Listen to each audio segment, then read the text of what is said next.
तो नैब तो फरमाया करता था कि हम फेस नहीं केस देखते हैं, तो वो केस जो है वो नैब को नज़र नहीं आ रहा। नैब की तो आज मैं बात करना ही नहीं चाहती। उसकी वजह ये है कि नैब को जिस तरह से सुप्रीम कोर्ट ने, लाहौर हाई कोर्ट ने, मुअज़्ज़ज़ जजेस हजरात ने नैब की जो क्रेडिबिलिटी को कम्प्लीटली इरोड किया है, ये कहकर कि नैब एक पॉलिटिकल इंजीनियरिंग करने वाला इदारा है, तो उसके बाद तो किसी शक व शुबे की गुंजाइश नहीं बनती। क्योंकि नैब को तो ना बीआरटी नज़र आती है, ना बीआरटी की बसेस में बार बार लगने वाली आग नज़र आती है, ना बिलियन ट्री सुनामी नज़र आता है, ना उनको इमरान खान के घर का अचानक रेगुलराइज 300 कनाल के घर का रेगुलराइज होना नज़र आता है, ना उनको बड़े बड़े वज़रा की करप्शन नज़र आती है, ना उनको ये नज़र आता है कि किस तरह रातों रात जो उनके दोस्त हैं जहांगीर तरीन साहब, उनको पाकिस्तान से बाहर स्मगल करा दिया जाता है। और जब JIT बनती है तो वो बड़ी ढिठाई से ये कह देते हैं कि मैं नहीं आ सकता, मेरी तबीयत ख़राब है। जब उनके बेटे को बुलाया जाता है तो वो कह देता है कि मैं अपने वालिद की तीमारदारी कर रहा हूँ, इसलिए मैं JIT में पेश नहीं हो सकता।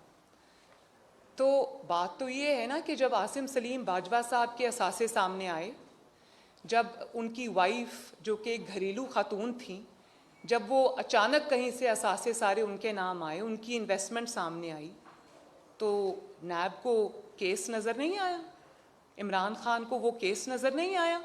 आप उनको बुला, उनके बच्चे जो हैं वो 25-30 साल के हैं, वो उन पर डिपेंडेंट नहीं हैं। शहबाज शरीफ के बच्चे जो कि अब 40 साल की उम्र से ज़्यादा के हैं, क्रॉस कर चुके हैं, हमज़ा मेरे से 1 साल छोटा है, तो वो 45 ईयर्स का है, वो अपने कारोबार अलग से नहीं कर सकते क्योंकि वो वालिद पे डिपेंडेंट हैं। उनके कारोबारों को ज़बरदस्ती वालिद के साथ जोड़ दिया जाता है, ज़ाती कारोबारों को।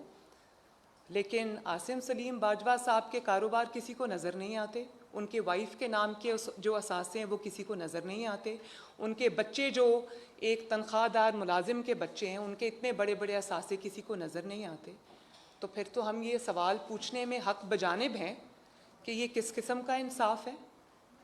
इस किस्म का इंसाफ जो है जिसमें अदालतों को ब्लैकमेल करके, जजेस को ब्लैकमेल करके, उन पर दबाव डालकर, मीडिया पर दबाव डालकर, अब आप ये देखें कि मीडिया पर दबाव डाला गया कि आसिम सलीम बाजवा साहब की खबर आपने नहीं उठानी, और उसके बाद जब प्रेशर आया तो आसिम सलीम बाजवा साहब की क्लैरिफिकेशन आ गई, जो कि मीडिया को कहा गया कि चलाओ। अब मीडिया भी पूछ रहा था, हम भी पूछ रहे थे कि ये किस खबर की क्लैरिफिकेशन आ रही है, खबर तो हमें पता ही नहीं थी, उसकी क्लैरिफिकेशन इशू हो गई, खबर हमें पता ही नहीं थी।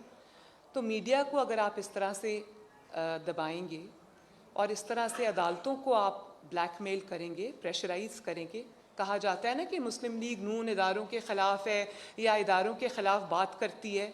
ये बात जो आप सिर्फ ये देखें कि इदारों को इस तरह से, चाहे वो अदलिया हो या वो कोई और इदारा हो, जब आप जजेस को ब्लैकमेल करते हैं, जब आप मुअज़्ज़ज़ अदलिया को प्रेशर में लेके आते हैं, इससे ज़्यादा मतनाज़ा कोई चीज़ अदालतों को और इदारों को नहीं बना सकती। तो हम तो आज पूछने में हक बजानिब हैं कि शहबाज शरीफ के ख़िलाफ़ तो कुछ साबित नहीं हुआ, उसके बच्चों के अपने कारोबार हैं।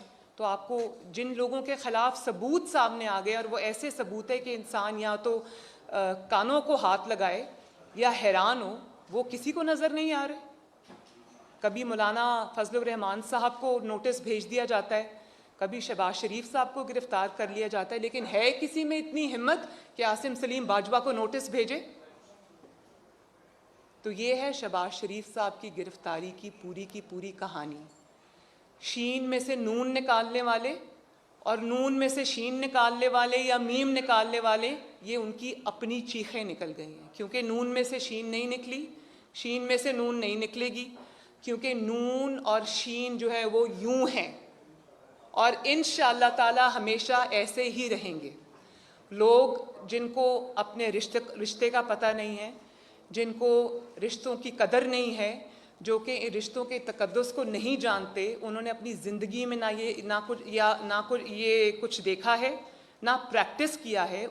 जिन्होंने हर रिश्तों को इस्तेमाल किया है, उनको नहीं पता कि भाइयों के दरमियान भाईचारा किसको कहते हैं, उनके दरमियान मोहब्बत किसको कहते हैं, उनके दरमियान कमिटमेंट किसको कहते हैं।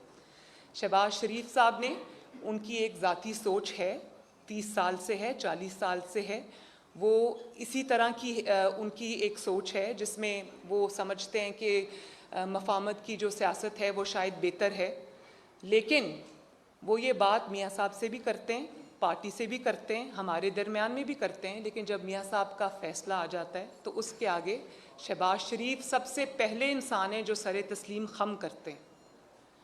तो शहबाज शरीफ साहब आज हमारे सदर हैं, इंशाअल्लाह रहेंगे, लेकिन वो भी नवाज़ शरीफ को अपना कायद मानते हैं, वो भी नवाज़ शरीफ के हुक्म पर लब्बैक कहते हैं, और नवाज़ शरीफ के हुक्म पर लब्बैक कहने की आज उनको ये सज़ा मिली है। दूसरी बात ये कि इमरान खान साहब को शायद ये खौफ है कि शहबाज शरीफ साहब उनके मुतबादिल हैं, और अगर थोड़ी सी भी जगह उन्होंने शहबाज शरीफ साहब को दी तो वो उनके मुतबादिल के तौर पे उनकी जगह ले लेंगे।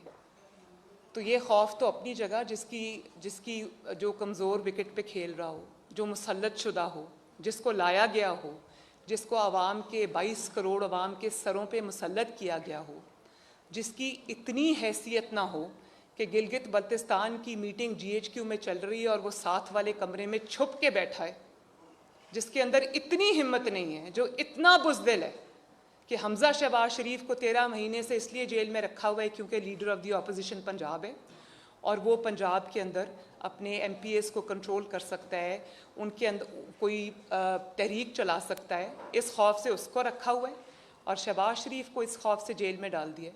ये इमरान खान का खौफ मैं आपको बता रही हूँ, इस तरह इसलिए जेल में डाल दिया क्योंकि उसको वो शहबाज शरीफ को अपने मुतबादिल के तौर पे देखना चाहता है, और उसको वो कोई जगह देखना नहीं चाहता।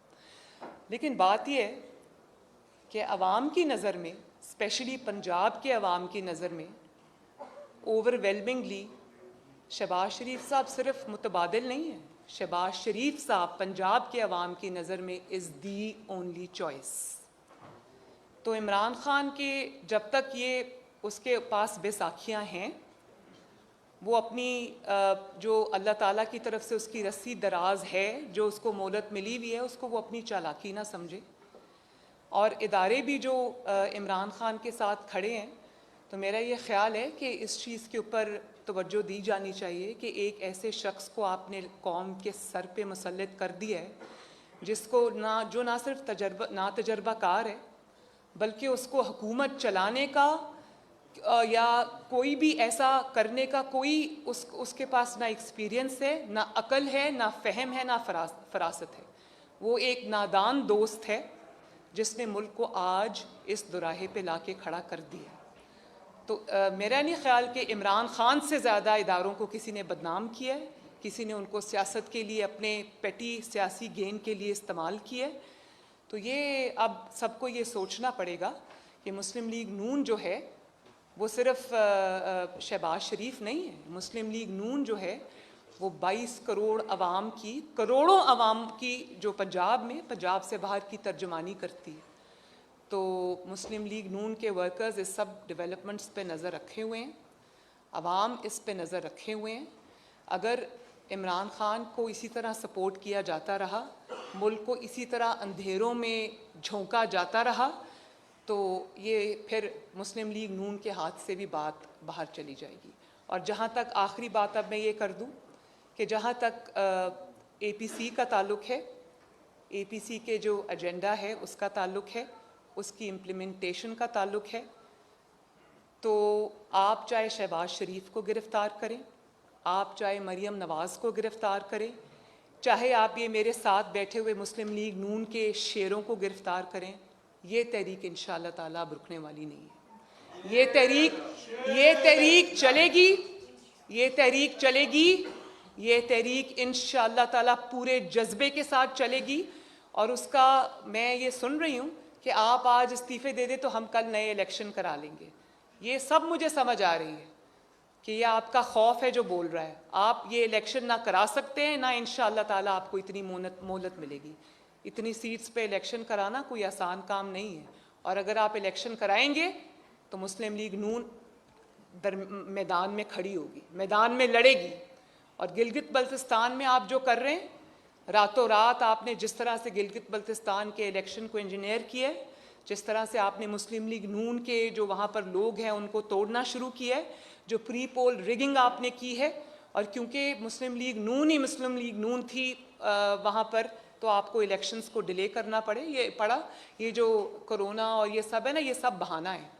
तो मैं कौम को इस प्रेस कॉन्फ्रेंस के तवस्सुत से ये रिक्वेस्ट करती हूँ कि क्योंकि गिलगित बल्तिस्तान थोड़ा मेन स्ट्रीम उससे बाहर है, तो उसके ऊपर नज़र रखें। मुस्लिम लीग नून इंशाअल्लाह ताला हारे या जीते गिलगित बल्तिस्तान के इलेक्शन में, लेकिन इतनी आसानी से आपके लिए मैदान खुला नहीं छोड़ेगी। अगर आपको ये करना है, अगर आपको इंजीनियरिंग करनी है, अगर आपको ये इलेक्शन स्टील करना है, छीनना है, तो फिर ये आपको पाकिस्तान के अवाम की नज़रों के सामने करना पड़ेगा। आप ये काम छुप के नहीं कर सकते। आप इस काम में कामयाब इंशाअल्लाह ताला नहीं होंगे। आप जो करेंगे वो अवाम के सामने आएगा। तो ये इसके रेपरकशंस अगर मुस्लिम लीग नून के लिए होंगे तो आपके लिए भी होंगे। Thank you.